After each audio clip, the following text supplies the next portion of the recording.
क्या आपने कभी सोचा है, यदि सृष्टि से पहले केवल सदाशिव ही थे, तो फिर ब्रह्मा और भगवान विष्णु कहाँ से आए?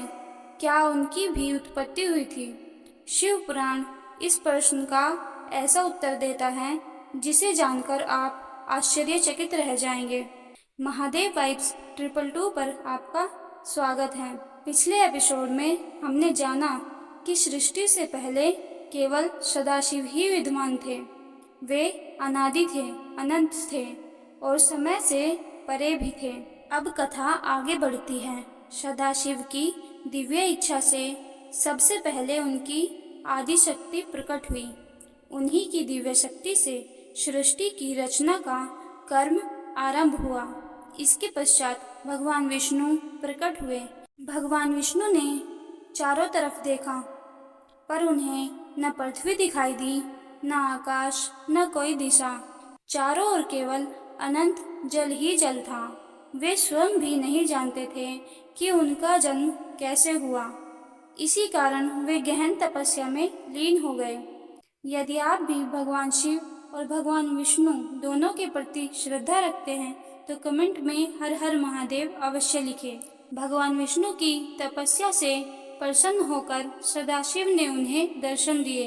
उन्होंने कहा, वत्स, तुम्हें सृष्टि के पालन का कार्य करना है। भगवान विष्णु ने विनम्रता से आज्ञा स्वीकार की। कुछ समय बाद सदाशिव की प्रेरणा से भगवान ब्रह्मा भी प्रकट हुए, लेकिन ब्रह्मा जी को यह ज्ञात नहीं था कि उनका जन्म किससे हुआ है। वे स्वयं को ही सृष्टि का प्रथम मानने लगे। यहीं से एक ऐसा प्रसंग प्रारंभ होता है जिसे शिव पुराण का सबसे प्रसिद्ध रहस्य माना जाता है। अब मैं आपसे एक प्रश्न पूछना चाहती हूँ। यदि आपको भगवान शिव के दर्शन का अवसर मिले, तो आप उनसे सबसे पहले क्या पूछेंगे?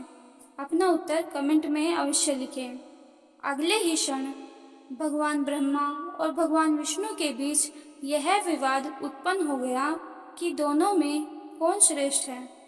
क्या वास्तव में उनमें से कोई सबसे महान था, या फिर कोई ऐसी दिव्य शक्ति थी जो दोनों से भी परे थी? इसी अद्भुत रहस्य का वर्णन हम अगले एपिसोड में जानेंगे। हर हर महादेव। अगर आपको वीडियो पसंद आई है तो वीडियो को लाइक करें और हमारे साथ जुड़ने के लिए हमारे चैनल को सब्सक्राइब करें। धन्यवाद।